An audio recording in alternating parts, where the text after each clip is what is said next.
ಸ್ನೇಹಿತರೆ, ದೇಶದಾದ್ಯಂತ ಎಸ್ಐಆರ್ ಅಂದರೆ ಮತದಾರರ ತೀವ್ರಗತಿಯ ಪರಿಷ್ಕರಣೆ ನಡೀತಾ ಇದೆ. ಕರ್ನಾಟಕದಲ್ಲಿ ಕೂಡ ಎಸ್ಐಆರ್ ಪ್ರಕ್ರಿಯೆಗೆ ಚಾಲನೆ ದೊರೆತಿದ್ದು, ಅದರ ಪೂರ್ವಭಾವಿಯಾಗಿ ಮತದಾರರ ಮ್ಯಾಪಿಂಗ್ ಕಾರ್ಯಗಳು ಈಗ ನಡೀತಾ ಇದೆ. ಎಸ್ಐಆರ್ ಪ್ರಕ್ರಿಯೆಯನ್ನ ಏಪ್ರಿಲ್ ತಿಂಗಳಿನಲ್ಲಿ ಆರಂಭಿಸಲು ರಾಜ್ಯ ಚುನಾವಣಾ ಆಯೋಗವು ಸಿದ್ಧತೆಯನ್ನ ನಡೆಸ್ತಾ ಇದೆ. ಎಸ್ಐಆರ್ ಪ್ರಕ್ರಿಯೆ ಅಂದ್ರೆ ಏನು?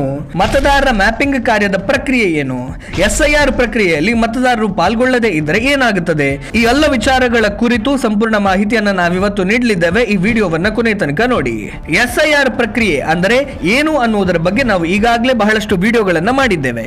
ಎಸ್ಐಆರ್ ವಿಶೇಷ ತೀವ್ರಗತಿಯ ಪರಿಷ್ಕರಣೆ ಅನ್ನೋದು ಮತದಾರರ ಪಟ್ಟಿಯನ್ನ ನಿಖರ, ಸಂಪೂರ್ಣ ನವೀಕೃತಗೊಳಿಸುವ ಸಲುವಾಗಿ ಭಾರತೀಯ ಚುನಾವಣಾ ಆಯೋಗವು ಕೈಗೊಳ್ಳುವ ವಿಶೇಷ ಅಭಿಯಾನವಾಗಿದೆ. ಇದನ್ನ ಈಗಾಗಲೇ ಬಿಹಾರ, ಪಶ್ಚಿಮ ಬಂಗಾಳ, ತಮಿಳುನಾಡು, ಕೇರಳ, ಪುದುಚೇರಿ ರಾಜ್ಯಗಳಲ್ಲಿ ಯಶಸ್ವಿಯಾಗಿ ಪೂರ್ಣಗೊಳಿಸಲಾಗಿದೆ. ಕರ್ನಾಟಕದಲ್ಲಿಯೂ ಈ ಪ್ರಕ್ರಿಯೆಗೆ ಚಾಲನೆ ದೊರೆತಿದ್ದು, ಇದರ ಪೂರ್ವಭಾವಿಯಾಗಿ ಮ್ಯಾಪಿಂಗ್ ಕಾರ್ಯಗಳು ಈಗ ನಡೀತಾ ಇದೆ.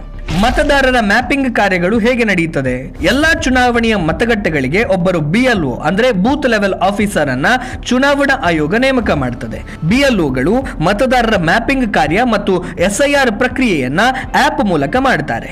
ಮತದಾರರ ಮ್ಯಾಪಿಂಗ್ ಕಾರ್ಯ ಅಂದರೆ ಮತದಾರರ ಲೆಗಸಿ ಅಂದ್ರೆ ಕೌಟುಂಬಿಕ ಸಂಪರ್ಕವನ್ನ ಪರಿಶೀಲನೆ ಮಾಡುವುದು.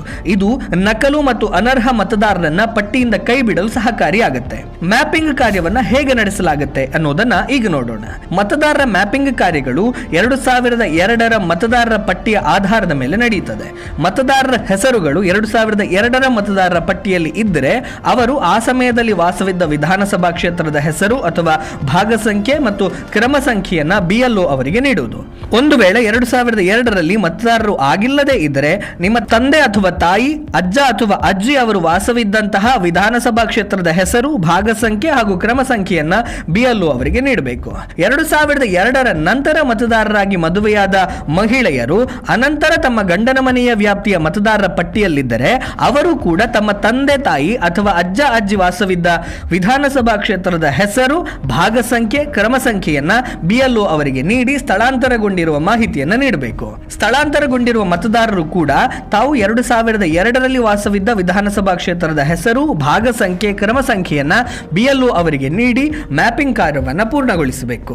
2002ರ ಮತದಾರರ ಪಟ್ಟಿಯು ರಾಜ್ಯ ಚುನಾವಣಾ ಆಯೋಗದ ವೆಬ್ಸೈಟ್ ನಲ್ಲಿ ಲಭ್ಯ ಇದೆ. ಒಂದು ವೇಳೆ 2002ರಲ್ಲಿ ವಾಸವಿದ್ದ ವಿಧಾನಸಭಾ ಕ್ಷೇತ್ರದ ಹೆಸರು ಗೊತ್ತಿಲ್ಲದೆ ಇದ್ದರೆ BLO ಅಥವಾ ನಿಮ್ಮ ಭಾಗದ ಸ್ಥಳೀಯ ರಾಜಕೀಯ ಪಕ್ಷಗಳ ಕಾರ್ಯಕರ್ತರನ್ನ ಸಂಪರ್ಕಿಸಬಹುದು. ಒಂದು ವೇಳೆ ಮ್ಯಾಪಿಂಗ್ ಕಾರ್ಯದಲ್ಲಿ ಭಾಗವಹಿಸದೇ ಇದ್ದರೆ ಏನಾಗುತ್ತದೆ? ಮತದಾರರು ಮ್ಯಾಪಿಂಗ್ ಕಾರ್ಯದಲ್ಲಿ ಭಾಗವಹಿಸದೇ ಇದ್ದರೆ ಅಂತಹ ಮತದಾರರಿಗೆ ವಿಶೇಷ ತೀವ್ರಗತಿಯ ಪರಿಷ್ಕರಣೆ ಅಂದ್ರೆ ಎಸ್ಐಆರ್ ಪ್ರಕ್ರಿಯೆಯ ಸಂದರ್ಭದಲ್ಲಿ ಮತದಾರರ ನೋಂದಣಾಧಿಕಾರಿ ಕಚೇರಿಯಿಂದ ನೋಟಿಸ್ ನೀಡುತ್ತಾರೆ. ನೋಟಿಸ್ ನೀಡಿದ ನಂತರ ಜನ್ಮ ದಿನಾಂಕಕ್ಕೆ ಸಂಬಂಧಪಟ್ಟ ದಾಖಲೆಗಳು ಮತ್ತು ವಾಸಸ್ಥಳಕ್ಕೆ ಸಂಬಂಧಪಟ್ಟ ದಾಖಲೆಗಳನ್ನ ಕಡ್ಡಾಯವಾಗಿ ಸಲ್ಲಿಸಬೇಕಾಗಿರುತ್ತೆ. ವಿಶೇಷ ಸಮಗ್ರ ಪರಿಷ್ಕರಣೆಯ ಸಮಯದಲ್ಲಿ ದಾಖಲೆಗಳನ್ನ ಸಲ್ಲಿಸದೇ ಇದ್ದಲ್ಲಿ ಅಂತಹವರ ಹೆಸರುಗಳನ್ನ ಮತದಾರರ ಪಟ್ಟಿಯಿಂದ ಕೈಬಿಡಲಾಗುತ್ತೆ. ಒಂದು ವೇಳೆ ಮ್ಯಾಪಿಂಗ್ ಕಾರ್ಯದಲ್ಲಿ ಭಾಗವಹಿಸಿದರೆ ಯಾವುದೇ ದಾಖಲೆಗಳನ್ನು ನೀಡುವ ಅಗತ್ಯ ಇರುವುದಿಲ್ಲ. ಎಸ್ಐಆರ್ ಪ್ರಕ್ರಿಯೆ ಹೇಗೆ ನಡೆಯುತ್ತೆ? ಎಸ್ಐಆರ್ ಪ್ರಕ್ರಿಯೆ ಅಡಿಯಲ್ಲಿ BLOಗಳು ಮನೆ ಮನೆಗೆ ಭೇಟಿ ನೀಡಿ ಎಮ್ಯುನರೇಷನ್ ಫಾರ್ಮ್ ಅಂದರೆ ಗಣತಿ ನಮೂನೆಗಳನ್ನು ನೀಡುತ್ತಾರೆ. ಗಣತಿ ನಮೂನೆಯನ್ನ ಸರಿಯಾಗಿ ಭರ್ತಿ ಮಾಡಿ BLOಗೆ ವಾಪಸ್ ನೀಡಬೇಕು. ನಾವು ನೀಡಿರುವ ಗಣತಿ ನಮೂನೆಯ ಆಧಾರದ ಮೇಲೆ ಮತದಾರರ ನೋಂದಣಾಧಿಕಾರಿಗಳು ಕೂಡ ಕರಡು ಮತದಾರರ ಪಟ್ಟಿಯನ್ನು ಪ್ರಕಟ ಮಾಡುತ್ತಾರೆ. ಹೀಗೆ ಪ್ರಕಟಿಸಿದ ಪಟ್ಟಿಗೆ ಸಾರ್ವಜನಿಕರಿಂದ ಹಕ್ಕು ಮತ್ತು ಆಕ್ಷೇಪಣೆಗಳನ್ನು ಆಹ್ವಾನಿಸಲಾಗುತ್ತೆ. ಆಕ್ಷೇಪಣೆಗಳು ಏನಾದರೂ ಇದ್ದರೆ ಅದನ್ನ ನೋಂದಣಾಧಿಕಾರಿಗಳು ಪರಿಶೀಲಿಸಿ ಆದೇಶ ಹೊರಡಿಸಿದ ನಂತರ ಅಂತಿಮ ಮತದಾರರ ಪಟ್ಟಿಯನ್ನು ಪ್ರಕಟಿಸಲಾಗುತ್ತೆ. ಈ ಆದೇಶದಿಂದ ಬಾಧಿತರಾದವರು ಸಂಬಂಧಪಟ್ಟ ಜಿಲ್ಲಾ ಚುನಾವಣಾ ಅಧಿಕಾರಿಗಳಿಗೆ 15 ದಿನಗಳ ಒಳಗೆ ಪ್ರಥಮ ಮೇಲ್ಮನವಿ ಸಲ್ಲಿಸಬಹುದು.